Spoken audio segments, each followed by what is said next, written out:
spend more than we take in. And right now, $1 trillion a year more than we take in. I don't know if anyone knows how much that trillion is, but it's more than we have. And my dad keeps talking about this test he'd put up that is no one wants to spend. Everyone wants to spend money, but then when it comes down to specific programs, no one really wants to get rid of anything. And so when my dad offers specifics, everyone gets upset. Oh, you can't cut this, you can't cut that. Well, he's going to put a litmus test to everything, and that is this so valuable? Is this program so valuable? We have to borrow money from China to pay for it. And when you think of it that way, there are a lot of things we're doing right now in this country that we shouldn't be doing.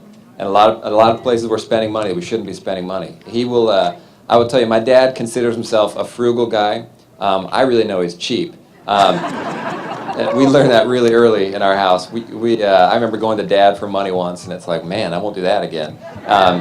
We go to Mom, it was very easy. But Congress is going to learn the hard way how hard it is to go to my dad to ask for money. They're not going to like it. But they're going to learn a tough lesson. That's right! It is not fun to go to my dad and ask for money. So this is going to be fun. I can't wait to see these senators and congressmen squirm when they ask for money from my dad. But I tell you, this election is so important. You think about, people talk about this being the most important election in a generation. I think so. I think of the decision we have and the stark contrast between my dad and President Obama, where my dad recognizes what makes this country great. He can look at the history of this country over the last couple hundred years and why America has been so successful. When you think of where we've come as a nation, from starting out as a small group of immigrants new to this country, struggling for our independence, to where we are today, the greatest nation this world has ever seen. There's never been another country like this. And what got us here? There never will be another country like it. And you think about what got us here, and it's not our government, it's our people.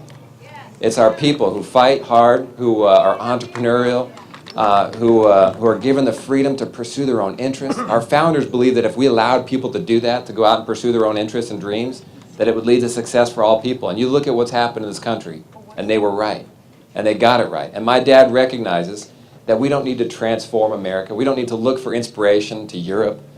We have to look back to what made us great in the first place and restore those principles and values that made us great in the first place, make sure we stick to those values, and as we do that, we will remain the shining city on the hill. We'll remain the greatest nation this world has ever seen. And we don't need to look to Europe. We don't need to look somewhere else or try and find some new ideas. But Europe's not working in Europe. It's not going to work here.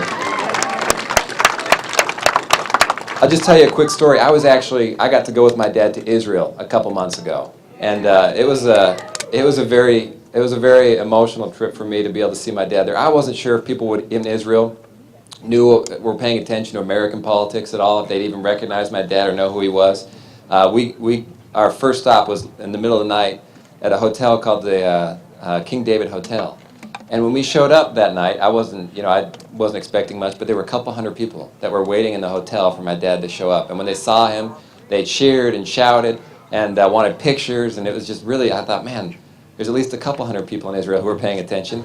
And it was really neat. And then the next day, we went to the Western Wall with my dad. And this was a religious holiday, and there were tens of thousands of people praying there.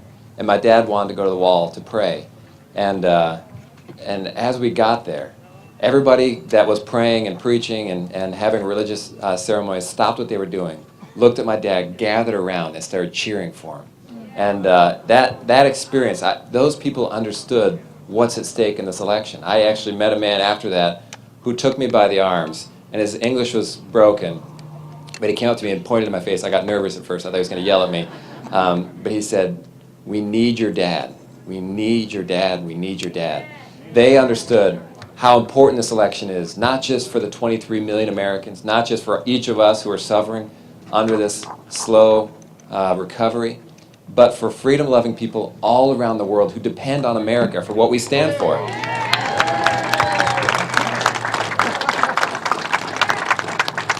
There are people all around the world who recognize what's happened over these last 4 years, that President Obama has done things to distance America from our allies for whatever reason, and to try and befriend our enemies. to say, well, these guys don't really mean us harm. If we're just nice to them, they'll be nice back.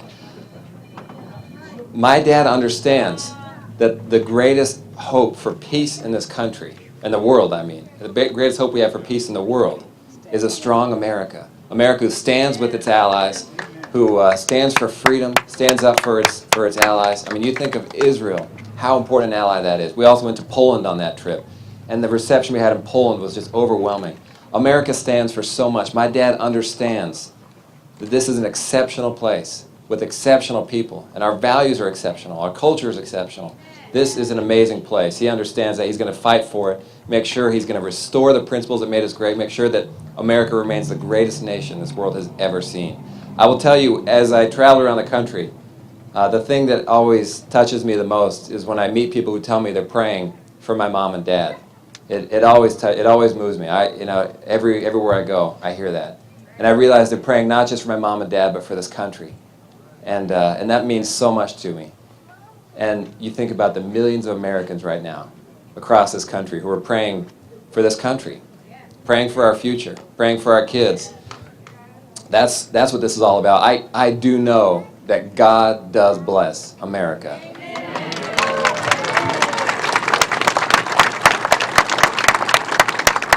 And God will bless America. I believe our future is bright. I feel when my dad is president, the economy is going to come back in a big way. You think of some of the things he's going to do.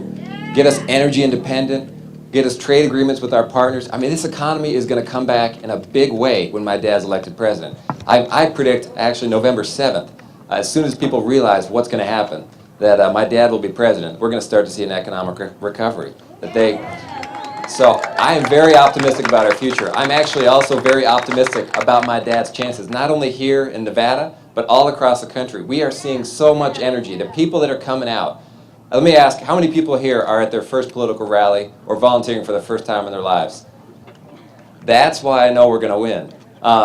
Everywhere we go, we get people, half the crowds, 3/4 of the crowd, that have never participated in politics before, never done anything like this. But people are saying, this is too important. This election means too much. I'm getting involved. I'm doing whatever I can. Everywhere I go, I meet people like that. I meet people who say, I voted Democrat my entire life. It's in my blood. But this time, I'm voting for your dad. I meet people who say, I made the biggest mistake of my life 4 years ago voting for President Obama. And I'm making up for it by donating to your campaign, volunteering, and I will be praying and voting for you on November 6th. I hear that everywhere I go. I don't know if you see in these rallies my dad's having, we are getting so many thousands of people that come out and are energetic and fighting for this. I don't think anybody understands how passionate so many people, so many conservatives feel about their country, how much passion they have and what they're going to do and how they're fighting for it. We know you guys are working hard. We need you to keep working hard. We need you to vote on Saturday or any day after up until November 6th. But it'd be great to get you to go out and vote early and participate in the process. And then over the next 15, 16 days, start driving out your friends and your neighbors. Make sure they go vote. Make sure they participate. We need it. We need to make sure our turnout is unprecedented. We need bigger numbers of turnout. That energy that President Obama had 4 years ago, the good news is it's still around. The really good news is we've got it. We've got that energy. We stole it. It's a lot of fun. We've got so much enthusiasm and energy in the Republican Party right now and across the entire conservative movement. We are going to win this. We are going to fight. We are going to take this country back. And my dad will be elected the next president. And I want to personally invite all of you guys to, you just have to tell them I invited you, but come to the inauguration. And anyone listening at home too. I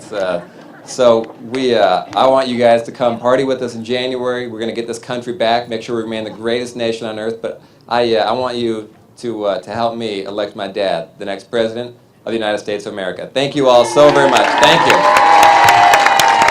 Thank you very much.